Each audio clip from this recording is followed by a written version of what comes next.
Hey guys, Danny here today to talk to you about Drew Hayes' book, NPCs.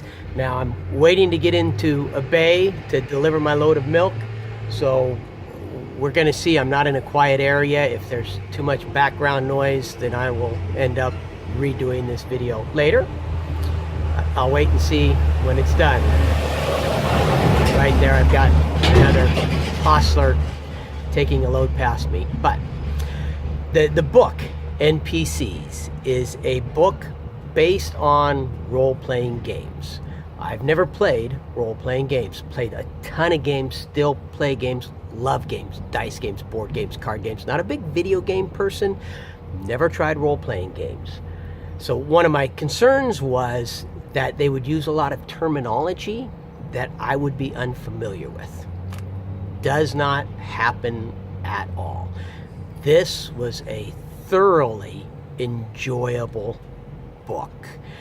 The premise of the book is that you have the players playing the game, and they've created their characters, you know, the roles that they're taking on, that they put into this world of the game. But what they don't realize is that the world of the game actually exists.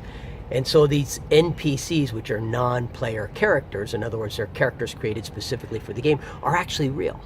They actually live, and they have a life and a personality and everything else. So when they think that, hey, we're just playing a game and what we're doing has no real effect on anything, it actually affects this world. Now you start off meeting 4 players and a game master. The game master is the one who kind of controls the game. And he's following a module that he's received. 3 of the players you really dislike, at least I did. I really dislike them strongly. One of them, who's the newest player, well, kind of like this guy, you know, could use a little backbone to stand up to the people he's playing with, but, you know, nobody's perfect. Well, they're arrogant. Their first recourse for everything is violence. And Russell, the game master, is actually kind of frustrated, not really enjoying this because of these players. They start off the game going into a tavern, ignoring warnings from the game master, and killing themselves off. Bam! All 4 of them are dead right off the bat. This is where the book gets fun, because there's 4 characters in this bar. And for reasons that you'll have to listen to the book, I'm not going to explain it, but these 4 characters are now forced to pick up the roles of the 4 dead players. You know, I'm going to be a paladin. I'm going to pretend to be a wizard. I'm going to pretend to be a barbarian. We're going to take their armor, we're going to take their weaponry, and we're going to go on this quest that they've started. We have to, or our entire town and everyone that we love is going to die. We know we're not trained. We're not like these crazy adventurers. Adventurers are the term in this world for the player characters, and everybody's aware that adventurers are a little weird. They have a willingness to die and to kill themselves that just isn't normal. Hey, when I tell you, distractions going by, we'll see how that fits in with the video there. It's not normal. It's not the way real people act. And they're not really sure why. But if they don't try to pretend to be adventurers and at least get far enough away from their town before something kills them, then the king who sent the adventurers on this quest is going to come wipe out the entire town. So they take their roles, they abandon everything and head out in order to save the village, and they start on their adventures. And it gets fun. This is a book that, growing up with me and the kids, we would take a lot of trips, and hold on. We'll see how bad these interruptions are. We'd take a lot of trips, and we'd listen to audiobooks, because they're a wonderful way to pass the time. Instead of, I'm bored, when are we going to get there? I'm bored. The kids are like into the books. They love the books. It develops a love of books and reading with them. And if you pick a good book, both the adults and the kids will be into the story. And this is one that would have been like that, as long as I'm correct on one point. And this is where working with the people that I work and being around the people I'm around, I have kind of an immunity to swearing.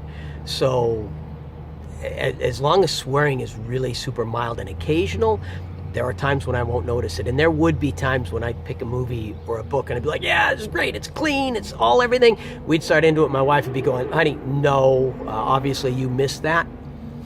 That being said, I don't believe there's any swearing at all in this book. If I'm wrong, and there is, it is minimal enough that I didn't notice it at all. There's definitely no adult themes at all. There's not even a hint of romance in this book. It is just pure fun and adventures. You know, they discovered that the roles that they picked out were wrong. They need to pick different roles, which doesn't fit with, you know, what you would expect their role to be, kind of a thing. They start learning things about themselves and about each other. The author puts a lot of, you know, subplots into it. There's a lot of mystery and things that you're just gonna have to wait and see what comes out of it in future books. It really draws you in. The author does an excellent job of creating characters that you really like. You can really get behind these characters and enjoy them. There's a lot of humor. It's just a really fun book. The bad guys, you really don't like them, and you want them to get what's coming to them. So of course, when they get what's coming to them, you like that. You're really, really happy. It leaves you feeling good. It leaves you looking forward to the next book. The narrator does an excellent job. His voice seems kind of understated, but I mean that in a really good way. It fits with the characters of the book. It fits with the story. His voice doesn't over dramatize everything. And the best term I can come up with is understated, but understand that I mean that in the best way. The narrator does a really good job with the book. I've started listening to the second book. I will do a review of it when I'm done, and I truly hope that the second book is every bit as good as the first book. Like I said, this is one that if we'd have had this when my kids were younger, we'd have thrown it on in the car and taken a trip down to California to visit the in-laws and just thoroughly enjoyed ourselves. I hope you all have a wonderful day, and I will talk to you next time.